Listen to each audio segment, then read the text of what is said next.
Yo, what's going on, you guys? It's your boy 3Stacks in this thing, baby, representing TKOG. Today I'm going to be showing you guys my take on Memento. I think this deck is really, really nice. It's very explosive while still having a mid-range pace, which is super weird.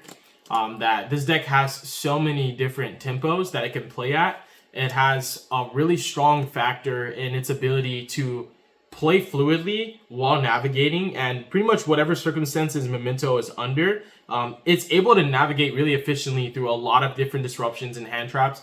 And the fluidity also is stemmed upon the fact that its inboards can be diversified for pretty much every matchup.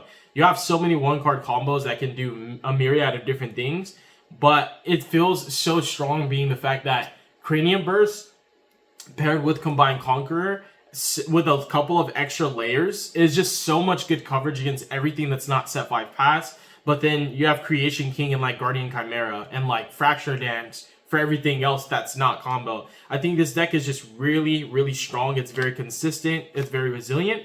And it just plays so well. I think that this deck is able to have its way in so many scenarios. I love this deck so much. I think it's really fun. I love the artwork. I love the playstyle. Let's get into it, you guys. If you like this kind of content, consider subscribing to the channel. Leave a like, and also just tell your friends about me. You know, leave a comment, let me know how I'm doing. Yeah, Memento gang, bro. Literally. So let's get started. I suppose what we'll do is we'll go engine first. We'll go starters, engine requirements, starters, extenders, engine requirements, and then like the defensive cards. So I am on 3 copies of Darkblade.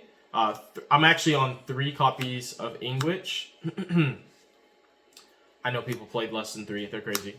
3 copies of Tatsunocho. I'm also on some goo right here. We're on 3 copies of Enseti. The 1 King Sark, or 1 Rhoda, 1 for 1. We're also on some honorary starters being Goblin and Mace and Sleepy, specifically in the context where you have another monster. Can get you to combo as well.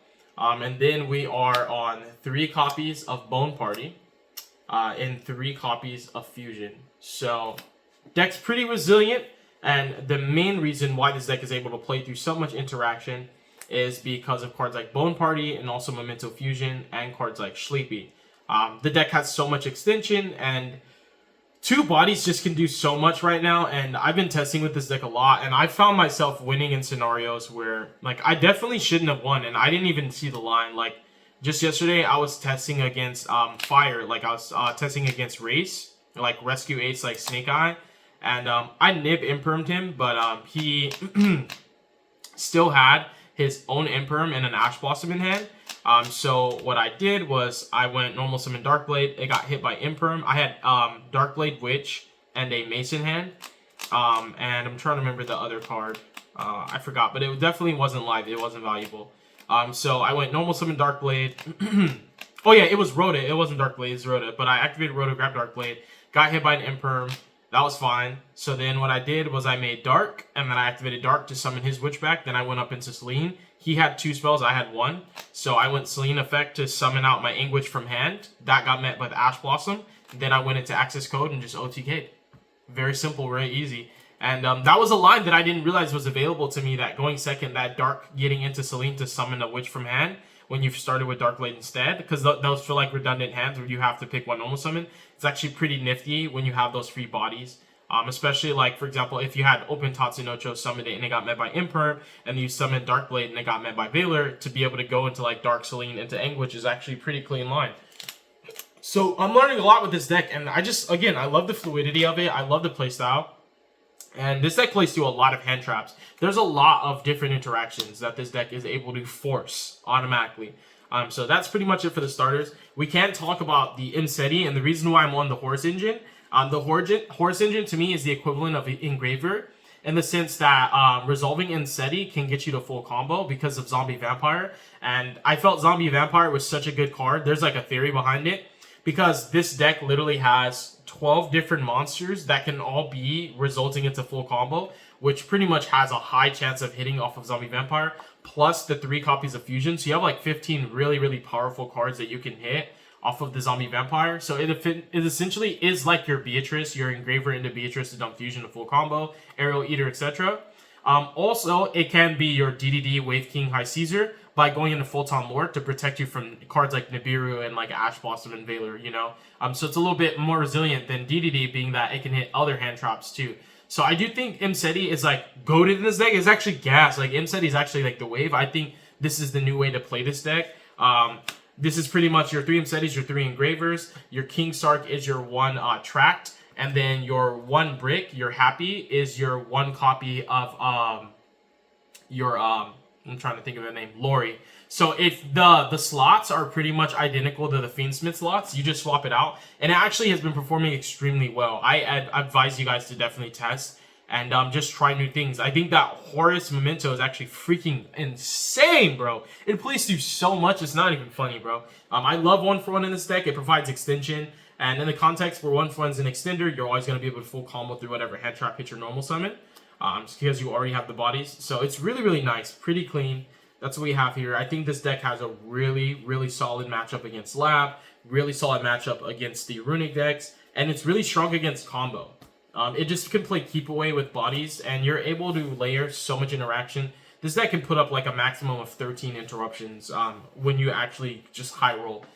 It's pretty insane. So yeah, I love it a lot. That's all the starters that we have. Next up, we're going to go into engine requirements. We have our Combined Creation. This card is pretty much the king of the deck. It's absolutely mental. This card is ridiculously good. It's always follow-up. It's always pressure. It's insane for the crackback. That's one of the beauties of Mementos is like its boards are so resilient. And then if it miraculously does get broken, you're probably just going to get killed on the crackback. And this card breaks boards by itself. So like when your opponent, you're playing against Memento, that's the hidden like factor of Memento, like one of those nuances where you don't expect it, but pretty much every board you make gives you follow-up, and also it gives you insane crackback just with this card alone, being able to summon it without starting a chain inherently and ram over every single card your opponent has, like including like it forces interaction as well. Like it'll immediately prompt a response. Like, and if you comboed efficiently right and you got yourself access to Bone Party, you'll be able to dodge cards like SP to get rid of this card and take it out of rotation. So really, really insanely powerful card. It is like Fenrir. It does activate on a new chain, but it's able to just extend. It gives you recovery. It gives you so many different options for tempo. In addition to that, the fact that it is a pretty diversified way to interact with your opponent. You can bring back Creation King. You can bring back Witch. If you have a Gaddock engraved, you can actually go Gaddock to add Sleepy and just do so many different plays. It's a very, very powerful card. It literally, every board you make should be able to break your opponent's board just by summoning this card and attacking everything. And it has no respect to person. You can hit Flamberge. Flamberge can summon more guys. You can summon this and get met by Princess, and if you have 5 other names, you can just summon it again. It plays through so much. It's insane. 5k is not a joke. This card is one of the reasons why your deck really doesn't care that much about Towers monsters, because he is at 5,000. Like, there's not a lot of Towers that are going to be larger than him. We're playing 1 copy of Horned Dragon. I think that there's too many lines that provide extension when you play this card in your list, and when you don't, like, sure, it's totally fine to play without, but this card enables so many end boards. It's actually insane. Just being a free extender. And it adds so much extra layers to do your disruptions. Just being able to summon this off of a card like Bone Party and then pop it off of Creation King, getting even more layers. It's ridiculous. And then Gaddock is goated. Gaddock is insane. Actually, a lot of times when I have the option to leave like 2 to 3 names, I would choose like Witch and Gaddock. And like in my high roll hands, I'll leave the Fusion, Gaddock, and Witch. And what happens is like I will go into Witch and I will search my mates and like do the Snatch Steal. I'll then go Bone Party, pop her, summon out the Horned Dragon. And then that will trigger the Field Spell to summon Gaddock and then get follow-up and an extra name for this and for the Creation King. And then I can go Creation King to pop this, like pop other cards, effect, pop more cards. It's really, really nasty, and I can Guardian Chimera still after that. This deck is the most spot removal like out of any deck that I've played. It's actually insane.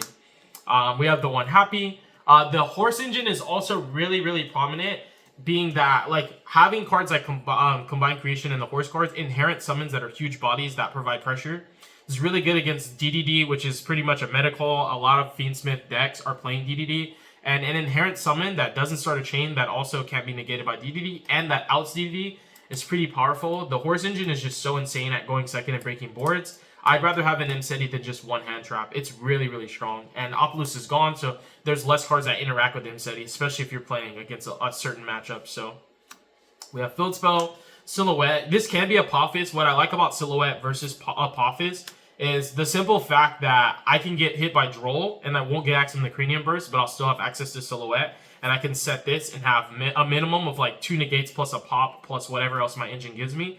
It's pretty crazy. This card does make Silhouette by itself like a really, really, really strong threat. So I like this card. Just being the fact that it's a negate that it does target, which is unfortunate, and it does activate on a new chain, which is unfortunate. So Apophis is stronger than it in those regards, but Apophis is not stronger than it in the context that we're in a hand trap format, and Ozymandias cards are coming out, so there's going to be even more hand traps that we're going to have to deal with more than likely, and we're just not going to be able to full combo that often. Even though this deck is getting a boost with the Goblin cards, and you should be able to fluidly play through hand traps more often, it's the fact that it's a safety net that no matter what, and especially when you're specifically under cards like Droll, and specifically Shifter, because Shifter is a really good card against this deck. The fact that you could set this up through Droll and Shifter, which are the 2 best hand traps against this deck, is my personal reasoning on why I think this is better. In the context of just like card versus card, sure, Apophis is just a better interruption. But this allows you to do more stuff under like scenarios where you just don't feel comfortable in the first place. Playing against the hand traps that beat this deck, this card's better. Cranium Burst is broken. This card is like my blanket, bro. It's Nightmare Pain. People don't even know this card's Nightmare Pain. It will force you to kill yourself. So there's like so much interaction this deck can force. Also with Cranium Burst, like if your opponent cannot break your board and they can't OTK you, they will attempt to pass, right? Well, those monsters better all be in defense, bro, or you're smacking into my combined creation and killing yourself. He's at 5k, bro.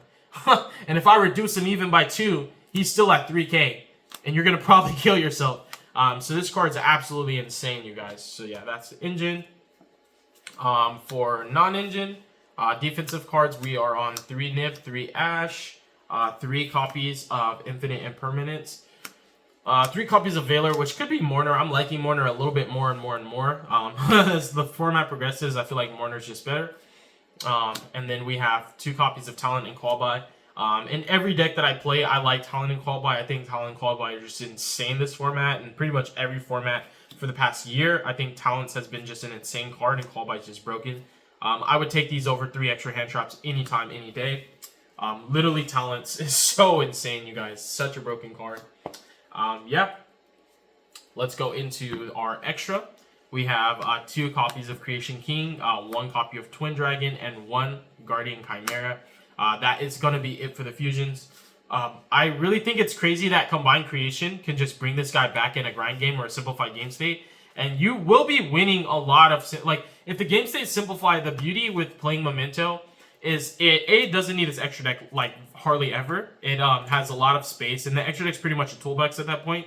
And B, because of that, its inboards don't really use a lot of extra deck resources, so you will be just utilizing the fusions and like setting up trap with fusion plus follow up with like Bone Party and like Memento fusion plus like the Silhouette is like your standard first turn combo. After that, you don't really need Silhouette, and a lot of times your opponent's pretty whittled. So just resummoning the Combined Creation with the Cranium Burst up and remaking, for example, a Creation King and setting up a Bone Party with like Dragon to just do pop, pop, pop, pop, pop endlessly. It's pretty insane. You'll be able to consistently recycle the same board, rinse, wash, and repeat, snatch, steal, spot removal, negate, negate, without really needing any extra deck resources. So this deck's 1-card combos are self-contained, and it can grind to infinity and beyond. You can actually do the same combo for years. You will never run out of resources as long as you are playing correctly. And that's the beauty of Memento. It thrives in simplified game states, and the fact that Combined Creation can just literally bring this back and just do dirty things to your opponent is like pretty gnarly. I think that's just, it's one of my favorite aspects of this deck, is literally bringing this card back off Combined Creation. I think it's so broken. The 2 rank 8s for the Horus engine. This deck has so much extra deck space, it's literally free. You don't even, like, outside of these 3 cards, you really don't need an extra deck. SP is probably the only other valuable and mandatory card, specifically to play around Nibiru. This deck also has 1-card combos that will A, play under Droll pretty efficiently, and B, also counterplay Nib with the same 1-card combo. So the fact that you have 1 card that pretty much beats Droll and Nib and will guarantee 3 to 4 interactions, it's pretty insane. Like, as your inboard will literally a lot of the times be Silhouette, Trap Face Down, and SP plus Combined Creation. And that doesn't lose to Nib. They activate Nib, you just chain SP and literally just banish him in the Combined Creation. They come back and they keep the Nib in hand. So like they don't even get a free body. It's just insane. So yeah. Free extra deck space. Zombie Vampire is broken. This card is literally the Beatrice of the deck. You cannot change my mind. And information for the matchup is pretty insane. Full-Time Lord, if you already have enough gas, you just put up a card to insulate you through more hand traps. Even though this deck's resilient to hand traps, it pretty much turns Imseti into like a cross-out or a call-by. We have one copy of Typhon. This deck has so much space, and I value Typhon so much, especially in a mid-range deck. I think all mid-range decks that can afford the space should play Typhon. This card definitely does checkmate a lot of game states, and it's super important. I can't believe people are forgetting about it. I think a lot of Fiendsmith decks can't afford to play Typhon because their extra deck space hurts, but it also means a lot of people are not respecting this or playing around this. This card also counterplays Nib. It deals with a lot, and when you're able to crack the board, put up pressure, and set up a card like this on top of everything you're doing, it just feels really, really nice. We also have Zeus, so that the Horus engine is always forcing interaction. It feels really, really nice. One copy of Anima. This is specifically because lines enable SP plays more efficiently. Otherwise, you're going like Dark into SP or like Cross Ship into SP. So I like Anima simply because like SP going second is really nice with this deck. You don't need to attack directly. Like a lot of the times, like SP will be forcing interaction and banishing itself, which leaves your field wide open to go combine and just smack everything and kill them with like Bone Party, Piercing. It's just so easy. We have SP. This card is pretty much the only generic card that's not like the fusions that I feel like your deck cannot play without. Because without this card, you will lose so much harder to nib than you should be. So this is like the only Mando card. It almost validates playing 2, but if you ever get to your inboard, you won't be worried about nib because you'll be able to play so efficiently under nib after that. It won't even matter. You really only play into nib, I want to say, in your first turn combo. After that, it's pretty fluid and easy to secure the bag without even playing in the nib. If you know what you're doing, this deck, it will reward methodical gameplay. It will reward technical play. Silhouette, this is pure. Dark is actually broken. Dark is actually bonkers. This is a hot take. Dark, I think, is also pretty mandatory in this deck. It does get you access to cards like Selene and SP. We have Cross Sheep. There's a lot of lines where Cross Sheep's pretty nice. It does feel win more a lot, and I oftentimes feel like it just should be something else, but Cross Sheep helps so much. The extension that you get off Cross Sheep and Selene are pretty gnarly. And then we do play Access Code. You have a lot of space. Access Code forces interaction, and it's super easy to OTK and break boards with this deck. That's just so clean. Such a clean deck. Love Memento so much. Let me check time. Alright. I will do a combo tutorial on a separate video. Hopefully you guys enjoyed this video. Thank you so much for watching. You guys have a beautiful day. Be safe. Making choices. Alright. Deuces is wild, you guys.